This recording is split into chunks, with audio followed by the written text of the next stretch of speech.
ये और normal veg में डिफरेंट मत में डिफरेंट तरीके से बिहेव करते हैं। तो अगर मैं आपको ये प्रॉब्लम दूं तो first you will think about the ontology, the representation. फिर आप देखेंगे कि अच्छा fine, if this is the representation, now the next question is that how I will map into our database. तो पहले ऑन्टोलॉजी को बिल्ड करें, फिर मैप करें। अगर आप बगैर ऑन्टोलॉजी के मैपिंग डायरेक्ट करने की कोशिश करेंगे तो you always make a mistake. So who was working in the waste disposal department of the companies in the last 3 months? Yeah, that is basically जैसे मैंने अभी discuss किया था, that is the problem of temporal, because here you need a time dimension. So because the information is being overwritten, so the overwritten information cannot directly be retrieved. So if it is not directly retrieved, then you have to use the ad hoc methods to retrieve that information. So we are not interested in having ad hoc method, rather than we are interested in the model where we can directly access that information. For that purpose, we need to have that ontology. Of course, again, it's a representational concept. So whenever it's a representational concept, it is part of the ontology. तो जब हम ontology define करेंगे तो फिर मुझे बताना पड़ेगा कि यार ये जो concept है इसके साथ time associated है। अच्छा, time associated है, कौन सा time? क्या मैं वैलिड टाइम इंट्रोड्यूस करूं उसके साथ, कि ट्रांजैक्शन टाइम इंट्रोड्यूस करूं, क्या दोनों इंट्रोड्यूस करूं, या कोई और नोशन ऑफ टाइम भी है जो कि एग्जिस्ट करता है? There are other notions of time as well. अच्छा ओके फाइन, इफ टाइम है तो टाइम क्या मैं पॉइंट में लूं या टाइम इंटू, तो ये सब क्या है? That is again, that is ontology, that you build according to your own problem. So every problem you tackle, of course you have to model it according to that particular situation. So there is no fixed criteria that you model all the problems in the same manner. Sir यहाँ पे valid time किसको बोल रहे हैं हम? Valid time यहाँ पर मैं स्पेसिफिकली वैलिड टाइम किसी चीज को नहीं बोल रहा।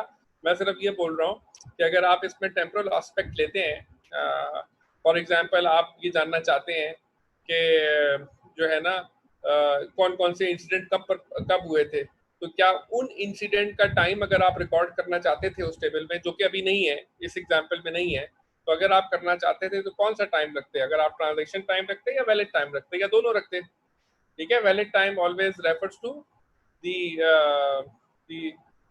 क्या कहते हैं, दी जहाँ पे वैल्यू ट्रू होती है उस पर्टिकुलर इवेंट की, उसको वैलिडिटी बोलते हैं या वैलिड टाइम बोलते हैं। और when the time is being recorded, that is called the transaction time. मसलन मैं आपसे कहूँ कि आपको डिस्काउंट मिलेगा पहली तारीख से लेके पहली मई से लेके 5 मई तक अगर आप लेते हैं तो आपको डिस्काउंट मिलेगा, तो ये इसकी क्या कहलाएगी? ये वैलिडिटी कहलाएगी। ठीक है, लेकिन ये जो एंट्री है जो मैं ये रिकॉर्ड कर रहा हूँ डेटाबेस में कि इस टाइम से इस टाइम के दौरान ये डिस्काउंट्स हैं, ये जो एंट्री हम डेटाबेस में रिकॉर्ड करते हैं, दैट इज ट्रांजैक्शन टाइम। तो transaction means when the data is being recorded, और validity means when the data is true in the real sense, when the data is considered to be true in the real sense, तो उसमें हम उसको validity कहते हैं या उसकी truthfulness को वैलिडिटी कहते हैं। ठीक है, और आपको याद होगा जब हमने डिस्कस किया था, मुझे नहीं पता आप लास्ट क्लास में जब बोल रही थी, हमने डिस्कस किया था कि ये जो वैलिड और ट्रांजैक्शन टाइम है, मैंने आपको पीपीटी सेंड भी किए जो उस पे कोर्स की साइट पे भी पड़ी हुई है। ये दोनों टाइम जो है उनके दरमियान एक रिलेशनशिप है ना, मैंने डिस्कस की थी। ये दोनों टाइम बराबर भी हो सकते हैं, ट्रांजैक्शन टाइम वैलिड टाइम से छोटा भी हो सकता है और ट्रांजैक्शन टाइम वैलिड टाइम से बड़ा भी हो सकता है। ठीक है ना, तीनों पॉसिबिलिटीज हो सकती हैं। तो in any given situation, whenever we are modelling a particular situation, again there जहाँ पे आप उस मॉडल कर रहे हैं उसमें क्या सिग्निफिकेंस है, कैसे आप इसको यूज कर रहे हैं, ये डिपेंड करता है। अच्छा, when were the company statistics of the chemical discharge last updated, तो अगेन ये भी जब लास्ट अपडेट की हम बात करेंगे, ये भी टेम्पोरल एस्पेक्ट है। ठीक है, ये भी टेम्पोरल एस्पेक्ट है, तो ये टेम्पोरल से होगा। So there are different aspects by which we can do it. अच्छा, there are lots of research areas keeping in mind this particular course. तो बहुत सारे, पहला तो बल्कि आ ही रहा है ऑन्टोलॉजीज। तो बहुत लोग अभी काम कर रहे हैं और मैंने भी किया हुआ है इस पे काम काफी, कि ऑन्टोलॉजी कैसे डेवलप करते हैं किसी भी स्पेशियो टेम्पोरल प्रॉब्लम की। तो मैंने अपना भी काम किया हुआ है इस पे, मेरा भी पब्लिश हुआ है। ऑन्टोलॉजी को डेवलप करने के लिए of course you need some mechanism, you need some methodology. तो how you come across with the methodology to build the ontology. तो ऑन्टोलॉजी बिल्ड करने के लिए लोग कोशिश करते हैं कि आपको कुछ ऐसे मॉडल्स दिए जाएं ताकि आप उनको यूज़ करके इसको बिल्ड कर सकें, ऐसी एप्लीकेशंस को, ताकि आपको आसानी हो जाए कि अच्छा ये चीज़ें हैं, क्या इसमें से ये चीज़ें इसमें एग्जिस्ट करती हैं या नहीं करती हैं, then you can map it. ठीक है। दूसरा जो इसमें इम्पोर्टेंट टॉपिक है वो है to to to come out with generic temporal data models या स्पेशल। जेनेरिक मॉडल्स का मतलब ये होता है कि बजाय इसके कि हम स्पेसिफिक प्रॉब्लम बेस्ड मॉडल्स बनाएं, why not we come out with a generic model so that whatever the problem you are facing, you just go through with the generic model and transform it according to your needs।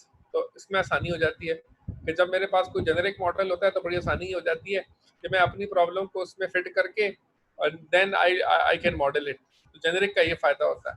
Specific में ये होता है कि of course specific model का ये होता है कि स्पेसिफिक मॉडल जो होते हैं वो किसी खास डोमेन में किसी खास पर्पस में काम करते हैं। तो ये भी एक एरिया है जिसमें लोग काम करते हैं। नंबर तीसरी रिसर्च का डायमेंशन जो है जिसमें बहुत काम हो सकता है, that is creating and managing complex spatio temporal simulation model. बहुत काम हो रहा है इसके ऊपर। ये जो तुम लोग देख रहे हो, फॉर एग्जांपल अभी आप देखते हो कि कोविड-19 के सिनेरियो में आप देख रहे हो, तो ये भी स्पेशियो टेम्पोरल है, कैसे मूव कर रहा है। कोरोना की जो मूवमेंट है वो कैसे हो रही है, एक स्पेस से दूसरी स्पेस में कैसे दाखिल हो रहा है, and you see that it crossed all the boundaries, but of course there, if you study it, there is a pathway, there is a movement, you can see yourself with the help of the data। there are various ways of analyzing the data। जरूरी नहीं है कि आप इसको स्पेशियो temporal simulation ही से देखेंगे। आप इसके लिए बिग डेटा अप्रोच भी इस्तेमाल करते हैं, आप इसके लिए प्योर स्टैटिस्टिकल अप्रोच भी इस्तेमाल करते हैं, आप इसके लिए नेटवर्क मॉडलिंग अप्रोच भी इस्तेमाल करते हैं, आप इसके लिए स्पेशियो टेम्पोरल अप्रोच भी इस्तेमाल कर सकते हैं। एंड अगर इसको आप मॉडल करना चाहें, बड़ी ज़बरदस्त प्रॉब्लम है। अगर आप में से कोई भी इस पर काम करना चाहे तो इसमें बड़ी ज़बरदस्त प्रॉब्लम है, इसलिए कि काफ़ी डेटा अवेलेबल है कि वी हैव दो स्पेशल रीजन्स। तो हम क्या कर सकते हैं, जो जितने कंट्रीज हैं या जो जितने एरियाज अफेक्टेड एरियाज हैं, इनकी हम जियो स्पेशल लोकेशंस हम निकाल सकते हैं। और मेरे पास एक टाइमलाइन तो पड़ी हुई है, उस टाइमलाइन पे जितने मेरे पास पेशेंट्स वहाँ से आ रहे हैं, रिकवर कर रहे हैं, या नए पेशेंट्स आ रहे हैं, या जो डेथ रिकॉर्ड्स हो रही हैं, वो सारी अवेलेबल हैं। तो we can see on the timeline, we can model that scenario and we can see that how it progressed over a period of time. तो इस तरह, और उसके लिए फिर हम सिमुलेशन, जब हम सिमुलेशन बिल्ड कर लेते हैं, सिमुलेशन का मतलब ये होता है कि एक मॉडल बिल्ड कर लेते हैं जिसको हम एग्जीक्यूट करके ऑब्जर्व कर सकते हैं।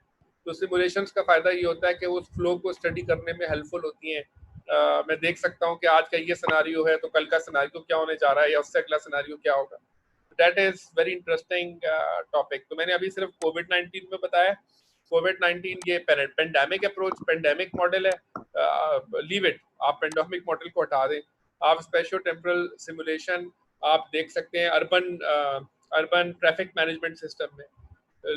आप में से कोई काम करना चाहे तो बड़ा अच्छी अप्रोच हो सकती है, I can help them out.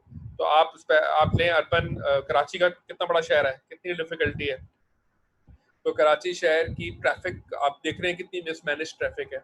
तो अगर आप इसके लिए मॉडलिंग अप्रोच यूज करना चाहें तो आप स्पेशियो टेम्पोरल मॉडलिंग से ये काम कर सकते हैं और ऑब्जर्व कर सकते हैं कि ये जो हमारा ट्रैफिक पैटर्न है, ये कंजेशंस हैं, ये क्यों हैं, कैसे हैं, और ये कैसे आगे फ्यूचर में किस तरह से हो सकती हैं। तो ये चौथी चीज जो है, हाँ जी, एवरीबडी इज लिसनिंग मी, या मैं दीवारों से बातें कर रहा हूँ? नहीं सर, आवाज आ रही है। Yes sir. अच्छा वो वरना वो एक साहब कह रहे थे कि कहीं ऐसा तो नहीं है कि सब वो वहां से बस वो अपना सेशन ऑन करके सारे गायब हो जाते हैं, तो आप अपने आप से ही बातें करते रहते हैं, ऐसा नहीं है ना? नहीं सर, ऐसा नहीं है। अच्छा, ऐसा नहीं है सर, काश हम ऐसा कर सकते हैं आपकी क्लास नहीं सर, नहीं। उमैद तू तो अक्सर ऐसा करता भी रहा है, तो ऐसी बात ना कर सर। तो फिर कह सकते हैं ये हौसला सिर्फ मुझ में है। हाँ, तो मुझे पता है ना, तभी तो तुम्हारी तारीफ कर रहा हूँ। तो तुम सर कर वॉइस सकते की हो। वीडियो ऑन करवा दें, सबका मेरी पता वीडियो चलता रहेगा कौन क्या कर रहे हैं। नहीं, मुझे वीडियो ना ऑन कराएं, वो मैं डिस्ट्रैक्ट होता हूँ, तो मैं डिस्ट्रैक्ट हूँगा। आई डोंट नीड वीडियोस, ठीक है, आई एम फाइन। मतलब है कि अगर आपकी आवाज़ आती रही तो मैं समझता रहूँगा कि जिंदों में हूँ, तो हाँ, तो ये अच्छा रहता है। अगर अगर कोई मैं इसलिए अच्छा कि मैं स्लाइड कंप्लीट कर लेता हूँ, फिर मैं आपसे इनपुट ले लेता हूँ। अच्छा ठीक है, नंबर 4 पे आ जाए, uncertainty in spatio temporal databases. Uncertainty एक बहुत बड़ी रिसर्च डायमेंशन है। There is always uncertainty in हम जिस एनवायरनमेंट में एग्जिस्ट करते हैं, हमेशा ही अनसर्टेनिटी है, कुछ पता नहीं है कब फॉर एग्जांपल जो है ना चेंज आ जाए अचानक, जैसे नेचुरल डिजास्टर्स होते हैं। तो नेचुरल डिजास्टर्स होते हैं तो उससे रोड नेटवर्क खत्म हो गया अचानक आपका, और जितने आपके पाथ वेज थे वो डिस्कनेक्ट हो गए, तो there is always an uncertainty. ठीक है, अभी हम बात कर रहे थे उसकी ये जो हमारे एक्वेटिक सिस्टम्स है, एक्वेटिक सिस्टम्स में जो है ना अचानक there is always an uncertainty कि एकदम कोई इवेंट अकर होता है और वो जो वहाँ की जो लाइफ है, एक्वेटिक लाइफ है, उसमें अंदर चेंज आती है। तो अनसर्टेनिटी तो हमेशा एग्जिस्ट करती है, देयर इज ऑलवेज अनसर्टेनिटी। ठीक है, ये अलग बात है कि most of the time we are interested in enterprise modelling and enterprise applications. तो एंटरप्राइज एप्लीकेशन में ज्यादातर हम सर्टेनिटी को डील कर रहे होते हैं, लेकिन there is always an uncertainty जो है ना, और वो एग्जिस्ट करती है रियल लाइफ प्रॉब्लम्स के अंदर। जैसे मैं अभी एग्जांपल दे रहा था कि आपका जो अर्बनाइजेशन है, इस पे भी अनसर्टेनिटी होती है, अनप्रेडिक्टेबलनेस नहीं होती है। वेदर सिस्टम्स हैं, वेदर सिस्टम के अंदर भी अनप्रेडिक्टेबिलिटी होती है। इवन आपके स्टॉक सिस्टम्स हैं, तो स्टॉक सिस्टम में मैं और आप इन्वेस्ट करते हैं, इन्वेस्टर इन्वेस्ट करता है, देयर इज ऑलवेज अनसर्टेनिटी। कोई भी ऐसा इवेंट, कोई भी ऐसी चीज एकदम जो है ना स्टॉक वैल्यूज को ऊपर से नीचे ले आ सकता है, नीचे से ऊपर ले आ सकता है। तो हमेशा याद रखें अनसर्टेनिटीज हमेशा एग्जिस्ट करती हैं। अचानक कोई इवेंट होने से ये चेंजेस आ जाती हैं। नंबर चौथा, पांचवी इंपॉर्टेंट चीज जो है वो क्या है? यस, ये बड़ी आप लोगों में ये ज्यादा फेमस है बच्चों में आजकल, मैं देख रहा हूँ most of the students are interested to make such mobile based applications. तो ये एक बड़ा अच्छा आजकल एक वो हुआ है लोगों में, और ये काम ये इस पॉइंट पे ज्यादा फोकस है। लेकिन इसमें सिर्फ प्रॉब्लम ये है कि इसमें बहुत स्पेसिफिक एप्लीकेशंस पे लोगों का फोकस है, बहुत ज्यादा स्पेसिफिक, उससे हटते नहीं है। मतलब if I talk to students, they come out with ideas which are mostly similar. मैं अगर if I ask for 20 ideas, I'll find at least 12 ideas which are similar. तो spatio temporal applications, आप mobile based applications की जब आप बात करते हैं तो उसमें आप you need location based services या location aware services, or even you use sensor networks. That is very famous these days. And of course, by which there are lots of business applications which are being used for connectivity with the client, with providing their positioning system, with the integration of the positioning system. तो हम observe करते हैं तो आमतौर से students इसमें बड़े interested होते हैं, how to reach out to the client and to provide that service to the client. तो ये लोकेशन बेस्ड सर्विसेज बड़ी इंपॉर्टेंट है, चाहे हम सेल और परचेज के हवाले से हम ऑब्जर्व करते हैं, देखते हैं, और काफ़ी लोग इस तरह की एप्लीकेशंस बिल्ड कर रहे हैं। अच्छा, और आजकल के दौर में इसकी अहमियत और बढ़ गई जब से ये एक अनसर्टेनिटी आई दुनिया में।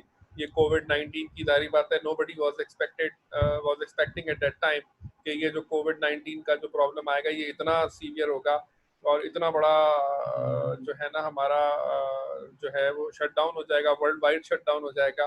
तो अब हमें एहसास हो रहा है कि that we need to have an access। तो अब ये जो एप्लीकेशंस है बल्कि ज़्यादा इंपॉर्टेंट हो गई हैं कि मैं लोकेशन अवेयर सर्विस, मिसाल के तौर पे लोग चंदा देना जाना चाहते हैं लेकिन वो घर से निकलना नहीं चाहते, वो फाइनेंशियल एप्लीकेशन डायरेक्ट नहीं इस्तेमाल करना चाहते, तो यार people are going to reach out to them, the people who are needy, they are providing their location so that you can provide services to them, or to reach out to the points with पूरे शहर में जितने points बने हुए हैं उन पे जाना चाहते हैं। या मिसाल के तौर पे फॉर एग्जांपल गवर्नमेंट जो है वो मनी डिस्पर्स कर रही है लोगों में, तो they have created various points, तो उन लोगों को पता होना चाहिए, लोकेशन अवेयरनेस होनी चाहिए। इस तरह की हेल्थ एप्लीकेशंस पे बहुत लोग काम कर रहे हैं, स्पेशियो टेम्पोरल एप्लीकेशंस। किसी में स्पेशल कॉन्सेप्ट कम है, किसी में ज़्यादा है, किसी में टेम्पोरल एस्पेक्ट ज़्यादा है, लेकिन बहरहाल ऐसी एप्लीकेशंस पे लोग काम कर रहे हैं। जैसे अभी हम डेटा कलेक्ट करना चाहते हैं, इस वक्त वाली सिचुएशन में मैं इंटरेस्टेड हूँ कि मैं एग्जैक्टली जानना चाहता हूँ कि ये जो पेशेंट है कौन सी गली में है, किस लोकेशन में है, किस यूसी में है, तो ये बड़ा इंपॉर्टेंट इन्फॉर्मेशन होगी। ये शायद पहले कभी इतनी इंपॉर्टेंट इन्फॉर्मेशन नहीं होती होगी, but nowadays it is very important to know from where that patient is calling or need help. So of course, because we have to identify the pinpoint the specific area, so that we have to find out whether other people are infected or not. ठीक है, so we have to have, तो ये अभी आपने observe किया कि ये चीज़ें बड़ी इंपॉर्टेंट हैं। स्पेशियो टेम्परल वैक्यूमिंग, ये ऐसा सब्जेक्ट है, ज़रा इस पे थोड़ा स्टूडेंट्स का ज़रा कम ही जाना होता है इस फील्ड के ऊपर। ये एक्चुअली रिलेटेड है कि जब भी हम डायमेंशंस को ऐड करते हैं तो ऑलवेज रिमेंबर कि जो डेटा होता है ना वो ग्रो कर जाता है। बड़ी सिंपल सी बात है, जितनी डायमेंशन आप ऐड करेंगे डेटा ग्रो करता है। तो वैक्यूमिंग का मतलब ये होता है कि जब डेटा ग्रो करता है तो उसमें वो डेटा भी है that is the useful data, लेकिन बहुत सारा डेटा ऐसा भी जनरेट हो जाता है जो यूजफुल नहीं है। ठीक है, अच्छा, अगर हम उस डेटा को भी अपने पास मेंटेन रखेंगे जो यूजफुल नहीं है, तो फिर होता ये है कि वो डेटा इतना तेजी से ग्रो करता है कि वो सिस्टम्स को स्लो कर देता है। तो वैक्यूमिंग, ये इस तरह की वैक्यूमिंग जैसे हम घर में करते हैं, डस्ट साफ करते हैं, तो ये वैक्यूमिंग का कॉन्सेप्ट है कि how we can have some applications जो उस डेटा को वैक्यूम करें और जो उसमें से यूजलेस डेटा है उस पूरी एप्लीकेशन में से वो निकल जाए। क्योंकि जब आप पूरे इंटरवल्स पे डेटा को उठाएंगे तो सारा डेटा मेरे लिए इंपॉर्टेंट नहीं है। मसलन अगर यहाँ से मैंने 10 लोकेशंस पे जाना है तो वो 10 लोकेशन तो मेरे लिए इंपॉर्टेंट होंगी, लेकिन उन 10 लोकेशन के बीच में अगर 10,000 लोकेशन और आई हैं तो शायद मुझे उनका डेटा रखने की जरूरत नहीं हो। ठीक है, so we have to see according to ourselves. तो इसके लिए फिर हमें क्या करना पड़ता है, इसके लिए we have to write some algorithms which actually works on that particular data, और उसको क्या करते हैं, डेटा वैक्यूमिंग करते हैं। Then the other field which is famous, that is called data mining. Same thing, same approach. जो data mining की approach है आपने पढ़ी हुई है, वही same चीज़ है। data mining के वही principle, how to dig out the information. So of course when you have bundle of information with yourself, how to dig out a specific information. So there you have to go for mining methods, mining techniques, जो सारी आपने पढ़ी होंगी कि data को कैसे पहले acquire करना है, फिर उसे कैसे क्लीन करना है, फिर उसे कैसे प्रोसेस करना है, कैसे डिग आउट करना है, कैसे सर्च करना है, ये सारी चीज़ें जो है इसमें रिलेटेड है। Spatio temporal query language, yes this is important. Spatio temporal query क्या लैंग्वेज भी है और टेम्परल क्वेरी लैंग्वेजेस भी हैं। These languages are also important because people have worked on it. तो लैंग्वेज तो खैर हम नहीं बना सकते, इतना बहुत बड़ा काम होता है लैंग्वेज बनाना, लेकिन हाँ एक काम हम कर सकते हैं अपने लेवल पे। We have to come out with specific operators. We can define specific operators which can work और which can be linked with the SQL3 so that those operators को हम कॉल करें, यूज करें, कर सकते हैं। तो हम सारे पूरी लैंग्वेज तो शायद ना बना सकें, but we can come out with some operators जो उसमें डिफाइन करें, उसका अलजबरा भी डिफाइन करें और वो उसे परफॉर्म कर रहे हैं, वो एक्शन परफॉर्म। अगर ये भी हम करते हैं, that is a very significant contribution आपकी इत्तला के लिए। It considered to be a very significant contribution in the research. तो ये रिसर्च टॉपिक, अच्छा यही नहीं है जो लिखे हुए हैं, there are so many other topics as well. ठीक है, ये तो मैंने ऐसे कुछ लिखे हुए अपने तौर पे लिख दिए हैं कि यार ये चीजें इंपॉर्टेंट है। अच्छा, अब यहाँ पर मैं आपकी थोड़ी सी इनपुट ले लूँ, फिर हम आगे चलते हैं। कोई इनपुट देना चाहेगा? I'm all good. अच्छा ठीक है, इज दैट क्लियर? मतलब ये सारे पॉइंट्स क्लियर है? और भी हो सकते हैं, हो सकता है आपके जहन में और भी हों, वो भी जो होंगे मुझे पता है वो भी रेलेवेंट होंगे। ऑफ कोर्स आप भी इसी डायमेंशन में, तो होता है कि जब हम चीजें पढ़ते हैं तो फिर हमें जहन में आने लगता है कि यार ये चीज भी ऐसे हो सकती है, ये चीज भी ऐसे बिल्कुल हो सकती है। तो रिसर्च के अंदर कोई चीज इम्पॉसिबल नहीं होती है। हम किसी चीज के बारे में भी सोच रहे होते हैं ना, तो हम सिर्फ मसला क्या होता है आप लोगों के लेवल पे, स्टूडेंट लेवल पे ही होता है, क्योंकि आपने स्ट्रक्चर्ड वे में बात चीजें नहीं पढ़ी हुई होती, तो आप उसको उस कॉन्टेक्स्ट में नहीं रख रहे होते। आप वैसे तो जानते होते हैं, जहन में आप मैप भी कर लेते हैं, लेकिन चूंकि आपको स्ट्रक्चर्ड वे में नहीं पता होता तो आप उसको उसमें ट्रांसफॉर्म नहीं कर सकते हैं। जैसे कल लास्ट टाइम एक स्टूडेंट कह रहा था कि भाई मैं तो ये प्रोसेसिंग कर रहा हूँ और उसमें मैं यूज कर रहा हूँ ये जो फसलों का जो मसला चल रहा है सिंध के अंदर, और इसमें जो लोकस का जो इशू चल रहा था, तो बता रहा था ना कि बिल्कुल है, ये बिल्कुल यही प्रॉब्लम है। ठीक है, और अभी जैसे फ्लड का प्रॉब्लम आएगा, फ्लड का भी ये इशू पहले से आपको पता होना चाहिए कि ये जो फ्लडिंग होने जाएगी ये कैसे होगी, किन किन एरियाज को ये डिस्ट्रॉय करेगी। तो अगर मैं पहले से प्रेडिक्ट कर सकता हूँ तो फिर ऑफ कोर्स मैं अपने आप को बचा सकता हूँ। अगर मैं प्रेडिक्ट नहीं करूंगा तो मैं प्रॉब्लम में जाऊंगा। अब जैसे कोविड है, अब एक तरीका ये है कि कोविड आ गया सब हाथ उठाएं और दुआ करना शुरू कर दें कि मेरे पास ना आए और अपने गिर्द हसार खींच दें। That is very good, that believe is very good. I don't have any objection to that belief, लेकिन you have to have measures so that to protect yourself and to protect the area where you are living. तो आप अपने आप को बचा ही नहीं सकते जब तक नहीं बचा सकते जब तक आपका एरिया सेफ नहीं है। तो अगर आपका एरिया भी सेफ नहीं है तो then you are in trouble, ठीक है ना। तो यू हैव टू प्रिडिक्ट कि यार ये ऐसे ऐसे हो रहा है, ये अब ऐसे होगा, ये इधर जाएगा, ये इस डायमेंशन में जाएगा। स्टिल इस पे लोग काम बहुत कम कर रहे हैं, सिर्फ इस पे काम कर रहे हैं कितना होगा, लेकिन अभी तक इस एरिया में कोई काम नहीं कर रहा।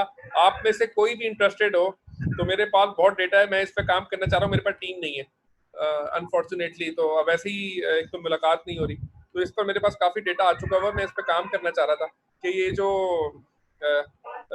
कोविड सिनारियोज हैं या एग्जिस्ट पाकिस्तान में जो भी सिनारियो है, इसमें मैं ज्योग्राफिकली जो है ना अब ये कहाँ होगा, कहाँ पेनिट्रेट कर सकता है, जिस एरिया को पहले पकड़ना है वो हम पहले से उसको प्रिडिक्ट कर सकते हैं। तो अगर कोई काम करना चाहे तो ये तो सिम्टम्स आ गए थे चाइना में जब ये हुआ था सिनेरियो, और फिर ईरान में हुआ था, तो हम आइसोलेट करना चाहिए था उस वक्त। तो ये पॉसिबिलिटी तो मेरे ख्याल में गवर्नमेंट ऑफिशियल्स और उनके थ्रू होती है। ठीक है, प्रेडिक्शन तो हो चुकी थी, प्रेडिक्शन हो चुकी थी ना। मैं अब मैं अगले सिनेरियो पे जा रहा हूँ। हो गया जो गलती कर दी हमने। स्टिल अभी जिस कंडीशन में आज है ना 16 अप्रैल को, ठीक है, हम मॉडलिंग कर सकते हैं। ये मॉडलिंग नहीं कर सकते, मैं ये नहीं कह रहा कि ये तो कर ही सकते हैं क्या कि कहाँ तक चली जाएगी, नहीं। मैं कह रहा हूँ हम उन जियोग्राफिकल एरियाज को पहले मैप कर सकते हैं कि जो फ्यूचर में इससे मुतासिर होने जा सकते हैं, जिनको फोकस किया जा सकता है पहले से। अभी जो अप्रोच हो रही है ना वो रिएक्शनरी अप्रोच है।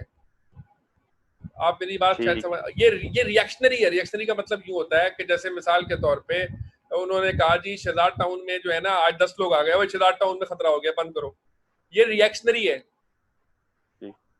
एक ये है कि मैं इनको मैं प्रिडिक्ट करूं कि यार ये शहजाद टाउन में होना ही होना है। सही। तो ये होता है ज्योग्राफिकल मॉडलिंग से। यानी मैं जो स्टैटिस्टिकल मेरे पास मॉडल्स हैं उनको मैं ज्योग्राफिकल मॉडल के साथ कनेक्ट करता हूँ।